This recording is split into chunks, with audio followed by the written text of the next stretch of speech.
ನಮಸ್ಕಾರ ಫ್ರೆಂಡ್ಸ್, ನಾನು ಶ್ವೇತಾ ರಾಜೇಂದ್ರನ್ ಮಾತಾಡ್ತಾ ಇರೋದು. ಲಕ್ಷ್ಮಿತಾ ರಾಯರ್ ಮಗಳು ಕನ್ನಡ ಯೂಟ್ಯೂಬ್ ಚಾನಲ್ಗೆ ತಮ್ಮೆಲ್ಲರಿಗೂ ಆತ್ಮೀಯವಾದ ಸ್ವಾಗತ. ಮುಂಜಾನೆಯ ಶುಭಾಶಯಗಳು ಸ್ನೇಹಿತರೆ. ಇವತ್ತು ನಾನು ನಿಮಗೆ ಯಾವೊಂದು ವಿಷಯದ ಬಗ್ಗೆ ಮಾಹಿತಿ ಕೊಡ್ತಾ ಇದ್ದೀನಿ ಅಂದರೆ, ಸ್ನೇಹಿತರೆ, ಇವತ್ತು ಬಂದು ನಿರ್ಜಲ ಏಕಾದಶಿ ಇರೋದ್ರಿಂದ ಕೆಲವೊಬ್ಬರು ನಿರ್ಜಲ ಏಕಾದಶಿ ವ್ರತ ಆಚರಣೆನ ಖಂಡಿತವಾಗ್ಲೂ ಮನೆಗಳಲ್ಲಿ ಮಾಡ್ತಾ ಇರ್ತಾರೆ. ಆದರೆ ನಾವು ವ್ರತಗಳನ್ನ ಮಾಡಿಲ್ಲ. ಆದರೆ ವಿಷ್ಣುವಿನ ಆಶೀರ್ವಾದ ನಾವು ಪಡೆಯೋದಕ್ಕೆ ಇವತ್ತಿನ ದಿನ ಅಂದರೆ ನಿರ್ಜಲ ಏಕಾದಶಿ ದಿನ ನಾವು ಯಾವ ಮಂತ್ರನ ಪಠಿಸಿದ್ರೆ ನಮಗೆ ಒಳ್ಳೆಯದಾಗುತ್ತೆ, ಅಥವಾ ನಾವು ಯಾವ ರೀತಿ ನಡ್ಕೊಂಡ್ರೆ ನಮಗೆ ಅದರಿಂದ ಒಳ್ಳೆಯದಾಗುತ್ತೆ ಅನ್ನೋದ್ರ ಬಗ್ಗೆ ನಾನು ನಿಮಗೆ ಮಾಹಿತಿ ಕೊಡ್ತಾ ಇದ್ದೀನಿ. ಅದಕ್ಕಿಂತ ಮುಖ್ಯವಾಗಿ ನಾವು ನಿರ್ಜಲ ಏಕಾದಶಿ ಬಗ್ಗೆ ಒಂದು ಪುಟ್ಟ ಕಥೆ ಇದೆ. ಅದ್ರ ಬಗ್ಗೆ ನಾವು ಯಾಕೆ ಅದನ್ನು ಆಚರಿಸ್ಬೇಕು ಅನ್ನೋದ್ರ ಬಗ್ಗೆ ನಾನು ಒಂದು ಸಣ್ಣ ಕಥೆನ ನಿಮಗೆ ಹೇಳ್ತೀನಿ. ನೋಡಿ, ಆ ಕಥೆ ಏನು ಅಂತಂದರೆ, ಹಿಂದೂ ಧರ್ಮಗ್ರಂಥಗಳ ಪ್ರಕಾರ ಪಾಂಡವರಲ್ಲಿ ಒಬ್ಬನಾದ ಭೀಮನು ಒಮ್ಮೆ ಎಲ್ಲ ಏಕಾದಶಿಗಳಲ್ಲಿ ಉಪವಾಸ ಮಾಡಲು ನಿರ್ಧರಿಸಿದನು. ಆದರೆ ಅವನು ತನ್ನ ಹಸಿವನ್ನು ನಿಯಂತ್ರಿಸಲು ಸಾಧ್ಯವಾಗಲಿಲ್ಲ. ಆದ್ದರಿಂದ ಅವನು ಋಷಿ ವ್ಯಾಸರ ಬಳಿ ಹೋಗಿ ಈ ವಿಷಯದಲ್ಲಿ ಸಹಾಯವನ್ನು ಕೇಳಿದನು. ಆಗ ವೇದವ್ಯಾಸರು ಅವನಿಗೆ 1 ವರ್ಷದಲ್ಲಿ ಒಂದು ನಿರ್ಜಲ ಏಕಾದಶಿ ವ್ರತವನ್ನು ನೀನು ಮಾಡು. ನೋಡಿ, ನಿರ್ಜಲ ಏಕಾದಶಿ ಉಪವಾಸವನ್ನು ಆಚರಿಸುವುದರಿಂದ ಎಲ್ಲ ಏಕಾದಶಿ ಉಪವಾಸಗಳ ಪುಣ್ಯವು ಪ್ರಾಪ್ತಿಯಾಗುತ್ತದೆ ಎಂದು ಹೇಳುತ್ತಾರೆ. ನಿರ್ಜಲ ಏಕಾದಶಿ ಉಪವಾಸವನ್ನು ಆಚರಿಸುವುದರಿಂದ ಮರಣ ನಂತರ ಮೋಕ್ಷವನ್ನು ಪಡೆಯುತ್ತಾನೆ. ನಿರ್ಜಲ ಏಕಾದಶಿ ವ್ರತವನ್ನು ಕ್ರಮಬದ್ಧವಾಗಿ ಆಚರಿಸುವ ವ್ಯಕ್ತಿಯು ಪಾಪಗಳೆಲ್ಲವೂ ನಿವಾರಣೆಯಾಗಿ ಮರಣ ನಂತರ ವಿಷ್ಣುವಿನ ಕೃಪೆಯಿಂದ ಸ್ವರ್ಗದಲ್ಲಿ ಸ್ಥಾನ ಸಿಗುತ್ತದೆ ಎಂಬ ವಾಡಿಕೆ ಇದೆ. ಅದಕ್ಕೋಸ್ಕರ ನಾವು ಯಾವಾಗಲೂ ಅಷ್ಟೇ ನಿರ್ಜಲ ಏಕಾದಶಿ ದಿನದಿಂದ ನಾವು ಮಾಡಿರೋಂಥ ಪಾಪಕರ್ಮಗಳನ್ನ ಕಳ್ಕೊಳ್ಳೋದಕ್ಕೋಸ್ಕರ ನಾವು ಏಕಾದಶಿ ಆಚರಣೆಗಳನ್ನ ಮಾಡಬೇಕಾಗುತ್ತೆ. ಅದಕ್ಕೋಸ್ಕರ ನಾವು ಭೀಮ ಕೂಡ ನೋಡಿ, ನಿರ್ಜಲ ಏಕಾದಶಿ ವ್ರತ ಆಚರಣೆ ಮಾಡೋದ್ರಿಂದ ಅವನಿಗೆ ಎಷ್ಟೋ ಪುಣ್ಯನ ಅವನು ಕಟ್ಕೊತಾನೆ. ಇದೇ ಈ ನಿರ್ಜಲ ಏಕಾದಶಿಗಿರೋಂಥ ಮಹತ್ವ ಆಗಿರುತ್ತೆ. ನೋಡಿ, ಯಾವಾಗಲೂ ಅಷ್ಟೇ ಭಕ್ತರು ಯಾವಾಗಲೂ ನಿರ್ಜಲ ಏಕಾದಶಿ ದಿನ ನಾವು ಬೆಳಗ್ಗೆನೇ ಎದ್ದು ಅಟ್ಲೀಸ್ಟ್ ನಾವು ವ್ರತ ಮಾಡೋಕ್ಕಾಗಲಿಲ್ಲ ಅಂದರೂ ವಿಷ್ಣುವಿನ ಅಂಶ ಇರೋವಂಥ ಯಾವುದೇ ಒಂದು ಫೋಟೋ ಮುಂದೆ ನೀವು ಸ್ನಾನ ಪೂಜೆಗಳನ್ನ ಮಾಡಿ ನಿಮ್ಮ ಮನೇಲಿರೋವಂಥ ಒಂದು ತುಳಸಿನ ನಾವು ವಿಷ್ಣು ದೇವರ ಫೋಟೋ ಮೇಲೆ ಇಟ್ಟು ನಾವು ದೇವರನ್ನ ಅವತ್ತಿನ ದಿನ ಅಂದರೆ ವಿಷ್ಣು ದೇವರನ್ನು ನಾವು ಅವತ್ತಿನ ದಿನ ಪ್ರಾರ್ಥನೆ ಮಾಡೋದ್ರಿಂದ, ಅಂದರೆ ಏಕಾದಶಿ ಸಮಯಗಳಲ್ಲಿ ವಿಷ್ಣುಗೆ ನೀವು ತುಳಸಿ ಅರ್ಪಣೆ ಮಾಡೋದ್ರಿಂದ ಖಂಡಿತವಾಗ್ಲೂ ನಿಮ್ಮ ಇಷ್ಟಾರ್ಥಗಳು ನೆರವೇರುತ್ತೆ. ಅದರಲ್ಲೂ ಮುಖ್ಯವಾಗಿ ರಾಮ ಇರ್ಬೋದು, ಕೃಷ್ಣ ಇರ್ಬೋದು, ರಾಘವೇಂದ್ರ ಪ್ರಭುಗಳಿರ್ಬೋದು, ಅಂಥವರ ಫೋಟೋಗಳಿಗೆ ನೀವು ಇವತ್ತಿನ ದಿನ ಏಕಾದಶಿ ಸಮಯದಲ್ಲಿ 1 ದಳ ತುಳಸಿ ದಳನ ನೀವು ಈ ಮಂತ್ರನ ನೀವು ಹೇಳ್ಕೊಂಡು ಇಡೋದ್ರಿಂದ ಖಂಡಿತವಾಗ್ಲೂ ಏಕಾದಶಿಯಿಂದ ಸಿಗುವಂಥ ಪುಣ್ಯ ಪ್ರಾಪ್ತಿ ಖಂಡಿತವಾಗ್ಲೂ ಸಿಗುತ್ತೆ. ಆ ಮಂತ್ರ ನೋಡಿ ಯಾವುದಂದರೆ, ಓಂ ನಮೋ ಭಗವತೆ ವಾಸುದೇವಾಯ ಎನ್ನೋ ಮಂತ್ರನ ನೀವು ಇವತ್ತಿನ ದಿನ ಹೇಳ್ಕೊಳ್ಳೋದ್ರಿಂದ ನಿಮ್ಮಲ್ಲಿರೋ ಅಂಥ ಎಷ್ಟೋ ಪಾಪಕರ್ಮಗಳು ಖಂಡಿತವಾಗ್ಲೂ ನಿವಾರಣೆ ಆಗುತ್ತೆ. ಯಾಕೆ ನಾನು ಪದೇ ಪದೇ ವಾಸುದೇವದ್ದು ಮಂತ್ರನೇ ಹೇಳ್ಕೊಡ್ತೀನಿ ಅಂದರೆ, ಅವತ್ತಿನ ದಿನ ಏಕಾದಶಿ ಸಮಯಗಳಲ್ಲಿ ನಾವು ವಿಷ್ಣುವಿಗೆ ಹತ್ರ ಆಗಿರುವಂಥ ಮಂತ್ರಗಳನ್ನ ನಾವು ಜಪಿಸ್ಬೇಕಾಗುತ್ತೆ. ಅದಕ್ಕೋಸ್ಕರ ವಿಷ್ಣು ದೇವರಿಗೆ ಅತಿ ಇಷ್ಟವಾದ ಮಂತ್ರ ಎಂದರೆ ಓಂ ನಮೋ ಭಗವತೆ ವಾಸುದೇವಾಯ ಅಂತ ಆ ಮಂತ್ರನ ನಾವು 108 ಸರಿ ಏಕಾದಶಿ ಸಮಯಗಳಲ್ಲಿ ಹೇಳ್ಕೊಳ್ಳೋದ್ರಿಂದ ನಾವು ಮಾಡಿರೋಂಥ ಪಾಪಕರ್ಮಗಳು ಎಂಥದ್ದೇ ಇರಲಿ, ಅಟ್ಲೀಸ್ಟ್ ಜಾಸ್ತಿ ಕಳೀಲಿಲ್ಲ ಅಂದರೂ ಸ್ವಲ್ಪನಾದ್ರೂ ಅದು ಕಳೆಯೋದಕ್ಕೆ ಅವಕಾಶ ಮಾಡಿಕೊಡುತ್ತೆ. ಅದಕ್ಕೋಸ್ಕರ ನಾವು ಏಕಾದಶಿ ದಿನ, ದ್ವಾದಶಿ ದಿನ, ದಶಮಿ ದಿನಗಳಲ್ಲಿ ಖಂಡಿತವಾಗ್ಲೂ ವಾಸುದೇವರನ್ನ ನಾವು ನೆನೆಸ್ಕೊಬೇಕಾಗುತ್ತೆ. ಆಮೇಲೆ ನೀವು ಏನು ಮಾಡಬೇಕು ಅಂದರೆ ನೋಡಿ, ಈ ಮಂತ್ರನ ಯಾವಾಗ್ಲೂ ಹೇಳ್ಕೊಳ್ಳೋದ್ರ ಜೊತೆಗೆ ನೀವು ಒಂದು ಉಪವಾಸ ಇದ್ದು ಮಾಡೋ ಅಂಥವ್ರು ಮಾಡ್ತಾರೆ. ಅದಕ್ಕೆ ಮಾಡೋಕ್ಕಾಗದಿದ್ದವರು ಇವತ್ತಿನ ದಿನ ನೀವು ಏನು ಮಾಡ್ಬೋದು ಅಂತಂದರೆ, ಅಟ್ಲೀಸ್ಟ್ ನೀವು ಉಪವಾಸ ಮಾಡ್ತಿರೋರಿಗೆ ನಿಮ್ಮ ಕೈಯಲ್ಲಾಗೋ ಅಂಥದ್ದು ದಾನ ಧರ್ಮನ ನೀವು ಮಾಡ್ಬೋದು. ಅದರಲ್ಲೂ ನೀವು ಇವತ್ತಿನ ದಿನ ನಿಜವಾಗ್ಲೂ ನಮಗೆ ಪುಣ್ಯ ಪ್ರಾಪ್ತಿ ಬೇಕು ಅಂತ ಬಯಸೋ ಅಂಥವ್ರು ಇವತ್ತಿನ ಸಂಜೆ ತನಕ ನಿಮಗೆ ಸಮಯ ಇರುತ್ತೆ. ಇವತ್ತಿನ ದಿನ ನೀವು ಯಾವುದಾದ್ರೂ ಒಂದು ಮಣ್ಣಿನ ಮಡಿಕೆನ ತಗೊಂಡು, ಅದು ಅಂದರೆ ಊಜಿ ಥರ ಇರಬೇಕು, ಆ ಊಜಿ ಥರ ಇರೋವಂಥ ಒಂದು ಮಣ್ಣಿನ ಮಡಿಕೆ ತಗೊಂಡು ಅದ್ರ ತುಂಬ ನೀರನ್ನು ನೀವು ತುಂಬಿಸ್ಬಿಟ್ಟು ನೋಡಿ, ನಾನು ಹೇಳ್ಕೊಡುವಂಥ ಈ ಮಂತ್ರನ ನೀವು ಹೇಳ್ಕೊಳ್ಬೇಕಾಗುತ್ತೆ.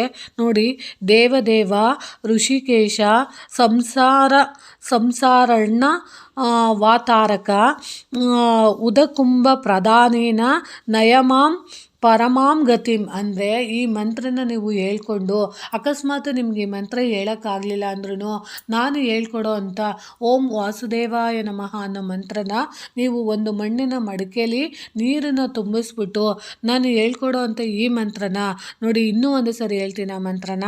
ದೇವದೇವ ಋಷಿಕೇಶ ಸಂಸಾರಣ್ಣ ವಾತಾರಕ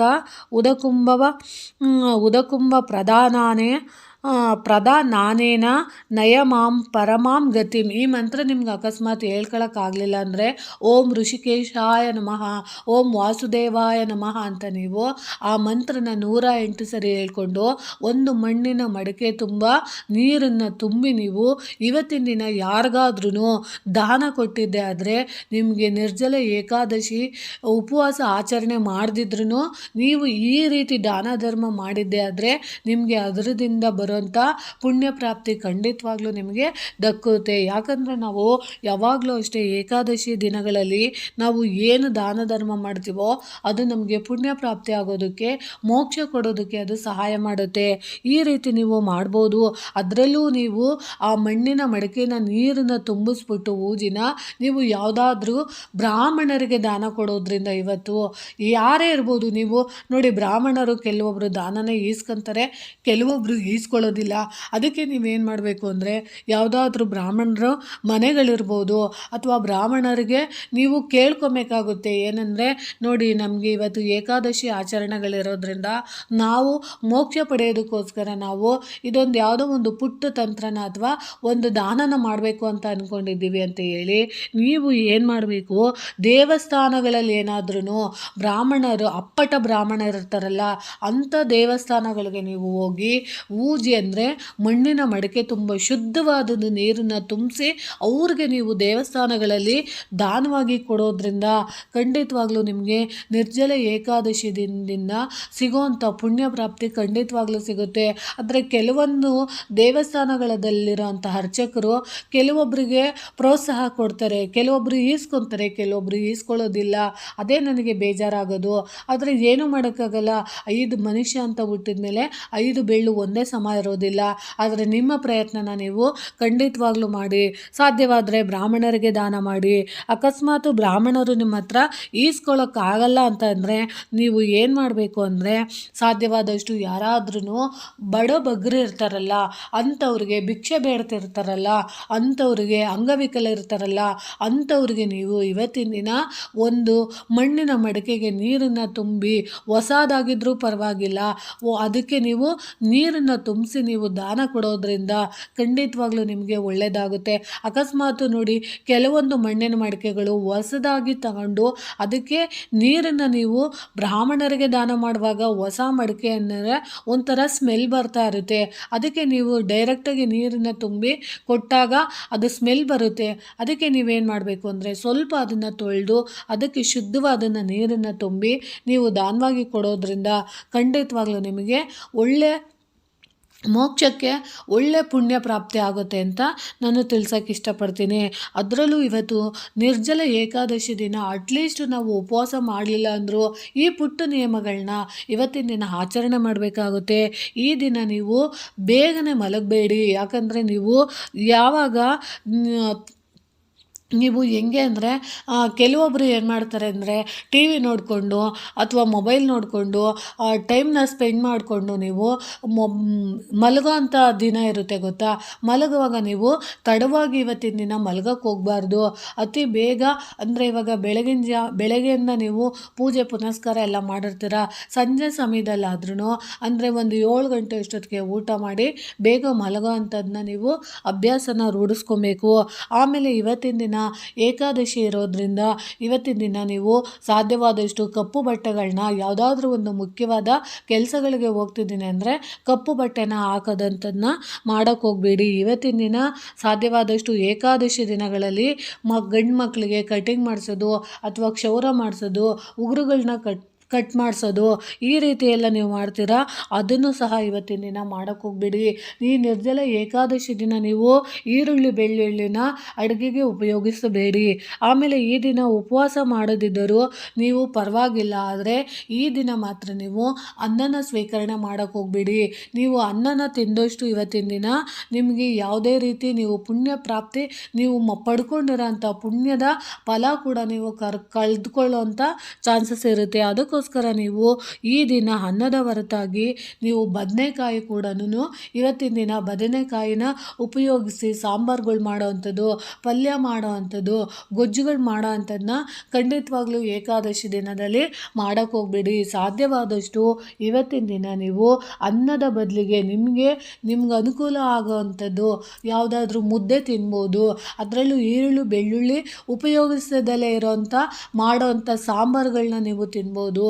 ಚಟ್ನಿಗಳನ್ನ ಮಾಡಿಕೊಂಡು ನೀವು ಊಟ ತಿನ್ಬೋದು, ಉಪ್ಪಿಟ್ಟನ್ನ ತಿನ್ಬೋದು, ಅವಲಕ್ಕಿನ ತಿನ್ಬೋದು.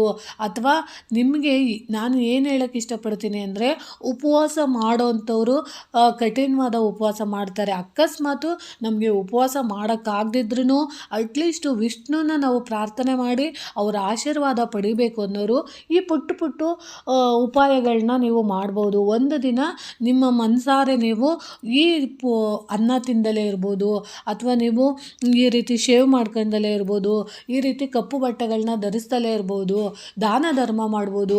ಈ ರೀತಿನಾದ್ರೂ ನಾವು ದೇವರ ಆಶೀರ್ವಾದನ ಪಡ್ಕೊಬೇಕಾಗುತ್ತೆ.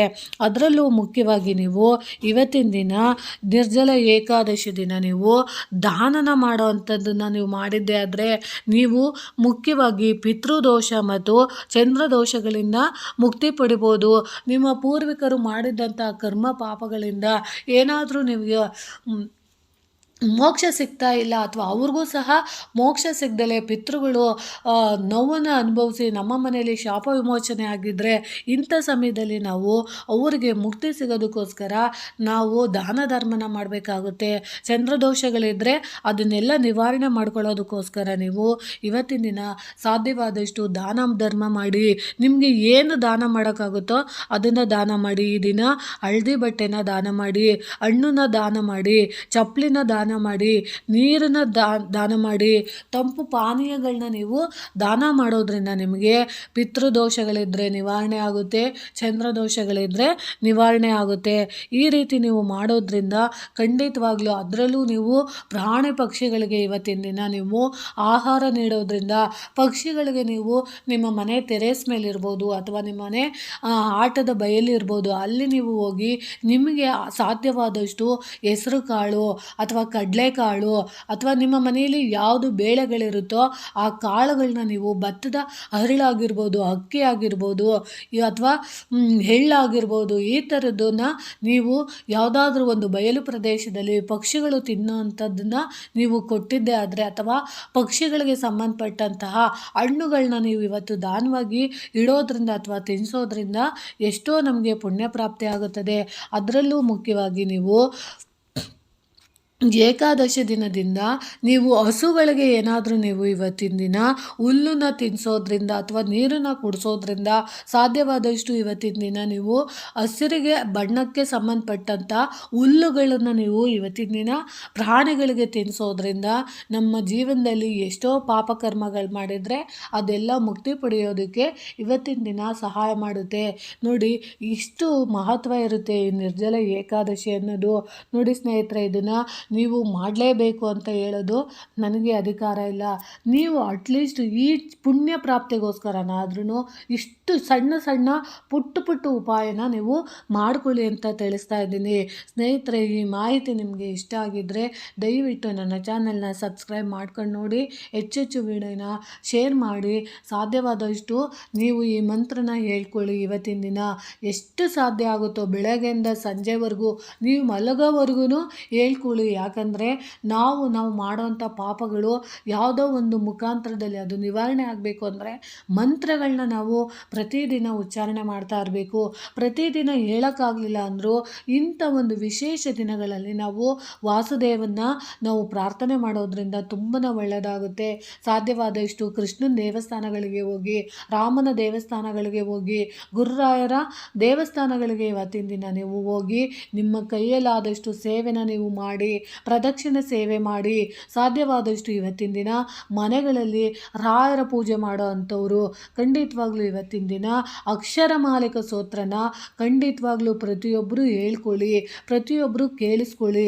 ಸಾಧ್ಯವಾದಷ್ಟು ರಾಯರ ಮಂತ್ರಗಳಲ್ಲಿ ತುಂಬ ಫೇಮಸ್ ಆಗಿರೋವಂಥ ಅಪ್ಪಣ್ಣಾಚಾರ್ಯರು ರಚಿಸಿರೋವಂಥ ಪೂರ್ಣಬೋಧ ಸ್ತೋತ್ರನ ನೀವು ನಿಮ್ಮ ಮಕ್ಕಳಿಗೆ ಹೇಳ್ಕೊಡಿ.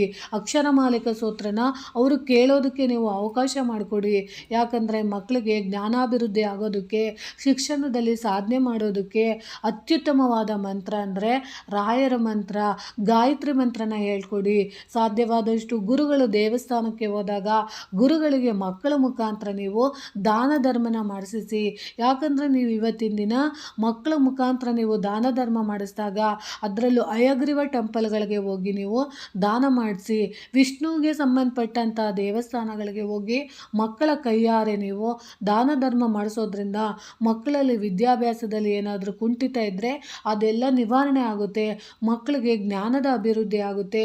ಸಾಧ್ಯವಾದಷ್ಟು ಮಕ್ಕಳಿಗೆ ಇನ್ನೊಂದು ಮಗು, ನಿಮ್ಮ ಮಗುವಿನ ಕೈಯಿಂದ ಇನ್ನೊಂದು ಮಗುವಿನ ಕೈಗೆ ನೀವು ಪುಸ್ತಕ ಅಥವಾ ಪೆನ್ನುಗಳನ್ನ ನೀವು ದಾನ ಮಾಡಿಸೋದ್ರಿಂದ ಮಕ್ಕಳಲ್ಲಿ ಏನಾದ್ರೂ ಜ್ಞಾನಕ್ಕೆ ಅಡ್ಡಿಯಾಗಿದ್ದರೆ ಅಥವಾ ಯಾವುದೋ ಒಂದು ಶಾಪಕ್ಕೆ ಗುರಿಯಾಗಿ ಮಕ್ಕಳು ಓದಲೇ ತಡವರಿಸ್ತಿದ್ರೆ ಅಂಥ ಮಕ್ಕಳಿಗೆ ಇವತ್ತಿನ ದಿನ ನೀವು ಬಡ ಮಕ್ಕಳಿಗೆ ದಾನ ಮಾಡೋದ್ರಿಂದ ನಿಮ್ಮ ಮಕ್ಕಳಿಗೆ ವಿದ್ಯಾಭ್ಯಾಸದಲ್ಲಿ ಪ್ರಗತಿ ಹೊಂದೋದಕ್ಕೆ ಸಹಾಯ ಆಗುತ್ತೆ. ಸಾಧ್ಯವಾದಷ್ಟು ಈ ತಂತ್ರಗಳನ್ನ ನೀವು ಮಾಡ್ಕೊಳ್ಳಿ, ಈ ಉಪಾಯಗಳನ್ನ ನೀವು ಮಾಡ್ಕೊಳ್ಳಿ ಅಂತ ತಿಳಿಸ್ತೀನಿ. ಸಾಧ್ಯವಾದಷ್ಟು ಒಳ್ಳೆ ಮಾತಾಡಿ ಇವತ್ತಿನ ದಿನ. ಯಾವತ್ತೂ ಅಷ್ಟೇ ಇವತ್ತಿನ ದಿನ ಏಕಾದಶಿ ದಿನಗಳಲ್ಲಿ ಯಾವತ್ತೂ ನೀವು ಯಾರಿಗೂ ಬೈಯೋಕ್ಕೆ ಹೋಗ್ಬೇಡಿ ಅಥವಾ ಯಾರ ಜೊತೆನೂ ನೀವು ವಾದ ವಿವಾದ ಮಾಡೋಕ್ಕೆ ಹೋಗ್ಬೇಡಿ. ಯಾಕಂದರೆ ಇವತ್ತಿನ ದಿನ ನಾವು ಏಕಾದಶಿ ದಿನಗಳಲ್ಲಿ ನಾವು ಯಾರಿಂದನಾದ್ರೂ ನಾವು ಶಾಪ ಹಾಕ್ಸ್ಕೊಂಡಿದ್ದೆ ಆದರೆ ಅದು ನಮ್ಮ ಜನ್ಮಕ್ಕೆ ಶಾಪವಾಗಿ ಕಾಡುತ್ತೆ. ಯಾರಿಂದನೂ ನೀವು ಇವತ್ತಿನ ದಿನ ಬೈಸ್ಕೊಳ್ಳೋಕೆ ಹೋಗ್ಬೇಡಿ, ಯಾರನ್ನು ನೀವು ಜಾಸ್ತಿ ಮಾತಾಡ್ಸೋಕೆ ಹೋಗ್ಬೇಡಿ, ಯಾರಿಂದನೂ ನೀವು ನಿಂದನೆಗೊಳಗಾಗಬೇಡಿ. ಇವತ್ತಿನ ದಿನ ಸಾಧ್ಯವಾದಷ್ಟು ತುಳಸಿ ಗಿಡದಲ್ಲಿ ಯಾವುದೇ ರೀತಿ ತುಳಸಿ ಎಲೆಗಳನ್ನ ನೀವು ಕೀಳಕ್ಕೆ ಹೋಗಬೇಡಿ. ಯಾವುದೇ ಕಾರಣಕ್ಕೂ ನೀವು ಬೇರೆಯವರಿಗೆ ನೀವು ಶಾಪನ ನೀವು ಕೂಡ ಹಾಕೋಕೆ ಹೋಗಬೇಡಿ. ನೀವು ಇವತ್ತಿನ ದಿನ ಸಾಧ್ಯವಾದಷ್ಟು ಎಷ್ಟು ನೀವು ಖುಷಿಯಾಗಿರ್ತೀರೋ ಅಷ್ಟು ನಿಮಗೂ ಕೂಡ ಒಳ್ಳೆಯದಾಗುತ್ತೆ. ಅದರಲ್ಲೂ ನೀವೇನಾದರೂ ವಿಷ್ಣುಗೆ ಸಂಬಂಧಪಟ್ಟಂತಹ ಪೂಜೆ ಪುನಸ್ಕಾರನ ನೀವು ನಿಮ್ಮ ಮನೆಯಲ್ಲಿ ಮಾಡ್ತಾ ಇದ್ದೀನಿ ಅಂತಂದರೆ ಇವತ್ತಿನ ದಿನ ಹಾಲಿಂದ ಮಾಡಿರೋಂಥ ಅಕ್ಕಿ ಪಾಯಸನ ನೀವು ವಿಷ್ಣು ದೇವರಿಗೆ ನೈವೇದ್ಯವಾಗಿ ನೀವು ಇಡ್ಬೋದು. ಅದರಲ್ಲೂ ಸಾಧ್ಯವಾದಷ್ಟು ನೀವು ಯಾರೋ ಒಬ್ಬರ ಹುಡುಗ ಆಗಿರ್ಬೋದು, ಹುಡುಗಿ ಆಗಿರ್ಬೋದು, ನೀವು ಪ್ರೀತಿಸಿದಂಥ ಹುಡುಗನಾಗಿರ್ಬೋದು, ಹುಡುಗಿನ ನೀವು ಮದುವೆ ಆಗಬೇಕು ಅಂತ ಅಂದರೆ ನೀವು ವಿಷ್ಣು ದೇವಸ್ಥಾನಗಳಿಗೆ ಹೋಗಿ ಇವತ್ತು ಅವರ ಹೆಸರುಗಳಲ್ಲಿ ಅರ್ಚನೆ ಮಾಡಿಸಿ ನೀವು ತುಳಸಿನ ಕೊಟ್ಟು ಬರೋದ್ರಿಂದ ನಿಮ್ಮ ಇಷ್ಟಾರ್ಥಗಳು ನೆರವೇರುತ್ತೆ. ಅಂದರೆ ಒಂದು ನಂಬಿಕೆಯಿಂದ ಮಾಡಿ. ಅಯ್ಯೋ ಇದನ್ನು ಮಾಡಿದ ತಕ್ಷಣ ನಮ್ಗೆ ಒಳ್ಳೇದಾಗ್ಬಿಡುತ್ತಾ ಅಂತ ನೀವು ಅಂದ್ಕೊಂಡ್ರೆ ಖಂಡಿತವಾಗ್ಲೂ ಅದು ನಿಮಗೆ ನೆಗೆಟಿವ್ ಥಾಟ್ಸ್ ನೀವು ಯೋಚನೆ ಮಾಡಿದ್ರೆ ನೆಗೆಟಿವೇ ಆಗುತ್ತೆ. ಸಾಧ್ಯವಾದಷ್ಟು ಕೃಷ್ಣನ ದೇವಸ್ಥಾನಗಳಲ್ಲಿ ಇವತ್ತು ವಿಷ್ಣು ದೇವಸ್ಥಾನಗಳಲ್ಲಿ ತುಳಸಿನ ನೀವು ಕೊಡೋದ್ರಿಂದ ನಿಮ್ಮ ಬಯಕೆಗಳು ಈಡೇರುತ್ತೆ. ಸಾಧ್ಯವಾದಷ್ಟು ಕೃಷ್ಣನ ದೇವಸ್ಥಾನದಲ್ಲಿ ಇವತ್ತು ನೀವು ಬಯಸೋವಂಥ ಪ್ರೀತಿ ನಿಮಗೆ ಸಿಗಬೇಕು ಅಂದರೆ ಕೃಷ್ಣನದು ಕೊಳಲಿರುತ್ತೆ, ಆ ಕೊಳಲಿಗೆ ನೀವು ಸ್ವಲ್ಪ ಸಕ್ಕರೆನ ತುಂಬಿಸಿ ದಾನ ಕೊಡೋದ್ರಿಂದ ನಿಮ್ಮ ಇಷ್ಟಾರ್ಥಗಳು ನೆರವೇರುತ್ತೆ. ನಿಮ್ಮ ಮನೇಲಿ ಏನಾದರೂ ಸಮಸ್ಯೆಗಳು ಜಾಸ್ತಿ ಇದೆ ಅಂತ ಅಂದರೆ ನೀವು ಇವತ್ತಿನ ದಿನ ನಮ್ಮ ಮನೇಲಿ ತುಂಬ ಜಗಳ ಆಗ್ತಿದೆ ಅಂದರೆ ಬೆಲ್ಲದ ಅಕ್ಕಿಯಿಂದ ಮಾಡಿರೋಂಥ ಪಾಯಸನ ನೀವು ನೈವೇದ್ಯವಾಗಿ ಕೃಷ್ಣನಿಗೆ ನೀವು ಇಡೋದ್ರಿಂದ ಖಂಡಿತವಾಗ್ಲೂ ನಿಮ್ಮ ಮನೆಯಲ್ಲಿ ಗಂಡ ಹೆಂಡತಿ ನಡುವೆ ಇರೋವಂಥ ಜಗಳ ಮನಸ್ತಾಪ ಅದೆಲ್ಲ ಖಂಡಿತವಾಗ್ಲೂ ನಿವಾರಣೆ ಆಗುತ್ತೆ. ಅದರಲ್ಲೂ ನೀವು ಮಹಾಲಕ್ಷ್ಮಿ ಸಮೇತ ನೀವು ಬೆಲ್ಲದ ಅಕ್ಕಿ ಪಾಯಸ ಮಾಡಿ ಇಡೋದ್ರಿಂದ ಗಂಡ ಹೆಂಡತಿರಲ್ಲಿ ಅನ್ಯೋನ್ಯತೆ ಅನ್ನೋದು ಸ್ಟಾರ್ಟ್ ಆಗುತ್ತೆ. ಇದನ್ನು ನೀವು ಮಾಡಬೇಕಾಗುತ್ತೆ. ಆರ್ಥಿಕವಾಗಿ ನಾವು ಸದೃಢರಾಗ್ತಿಲ್ಲ, ನಮ್ಮ ಮನೆಯಲ್ಲಿ ಕಷ್ಟ ಇದೆ ಅನ್ನೋರು ಇವತ್ತಿನ ದಿನ ಮಹಾಲಕ್ಷ್ಮಿ ಮತ್ತು ನಾರಾಯಣ ಇರೋವಂಥ ದೇವಸ್ಥಾನಗಳಿರ್ಬೋದು, ನರಸಿಂಹ ದೇವಸ್ಥಾನಗಳಿರ್ಬೋದು, ಅಂಥ ದೇವಸ್ಥಾನಗಳಿಗೆ ನೀವು ತುಳಸಿಯ ಜೊತೆ ಮಲ್ಲಿಗೆ ಹೂವನ್ನು ಎರಡನ್ನೂ ಸೇರಿಸಿ ನೀವು ಇವತ್ತಿನ ದಿನ ದೇವರಿಗೆ ನೀವು ದಾನವಾಗಿ ಕೊಡಿಸೋದ್ರಿಂದ ಅಥವಾ ನೀವು ಅರ್ಚನೆ ಮಾಡಿಸೋದ್ರಿಂದ, ತುಳಸಿ ಅರ್ಚನೆ ಇರ್ಬೋದು, ಮಲ್ಲಿಗೆ ಹೂಗಳನ್ನ ಕೊಟ್ಟು ನೀವು ಅರ್ಚನೆ ಮಾಡಿಸೋದ್ರಿಂದ ನಿಮ್ಮ ಮನೆಯಲ್ಲಿ ದುಡ್ಡು ಕಾಸಿಗೆ ಏನಾದರೂ ಸಮಸ್ಯೆಗಳಿದ್ದರೆ ಅದು ನಿವಾರಣೆ ಆಗುತ್ತೆ. ಅದರಲ್ಲೂ ನೀವು ಲಕ್ಷ್ಮೀನಾರಾಯಣ ಕುಂತಿರೋಂಥ ದೇವಸ್ಥಾನ ಹೋಗ್ಬೋದು. ಅದರಲ್ಲೂ ನೀವು ರಾಮ ಸೀತೆ ಇರೋಂಥ ದೇವಸ್ಥಾನಗಳಿಗೆ ನೀವು ಹೋಗಿ ಮಾಡಿಸ್ಬೋದು.